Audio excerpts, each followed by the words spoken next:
ಭಾರತ ಹಾಗೂ ಅಫ್ಘಾನಿಸ್ತಾನ ನಡುವಿನ 3 ಪಂದ್ಯಗಳ ಏಕದಿನ ಸರಣಿ ಆರಂಭಕ್ಕೂ ಮುನ್ನವೇ ಟೀಂ ಇಂಡಿಯಾಗೆ ಭಾರೀ ಆಘಾತ ಎದುರಾಗಿದೆ. ಸ್ಟಾರ್ ಬ್ಯಾಟರ್ ವಿರಾಟ್ ಕೊಹ್ಲಿ ಅವರ ಅನುಪಸ್ಥಿತಿಯ ಬೆನ್ನಲ್ಲೇ ಈಗ ಆಲ್ರೌಂಡರ್ ಹಾರ್ದಿಕ್ ಪಾಂಡ್ಯ ಕೂಡ ಏಕದಿನ ಸರಣಿಯಿಂದ ಹೊರಬಿದ್ದಿದ್ದಾರೆ.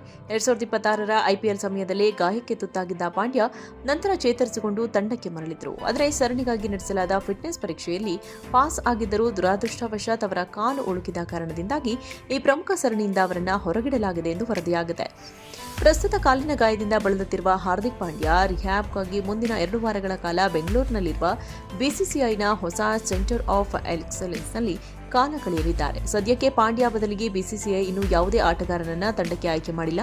ಇನ್ನು ಭಾರತ ಮತ್ತು ಅಫ್ಘಾನಿಸ್ತಾನ ನಡುವಿನ ಮೊದಲ ಏಕದಿನ ಪಂದ್ಯ ಜೂನ್ 13ರಂದು ಧರ್ಮಶಾಲಾದಲ್ಲಿ ನಡೆಯಲಿದ್ದು, ಜೂನ್ 17ಕ್ಕೆ ಲಕ್ನೋದಲ್ಲಿ 2ನೇ ಪಂದ್ಯ ಹಾಗೂ ಜೂನ್ 20ರಂದು ಚೆನ್ನೈನಲ್ಲಿ ಅಂತಿಮ ಪಂದ್ಯ ನಡೆಯಲಿದೆ.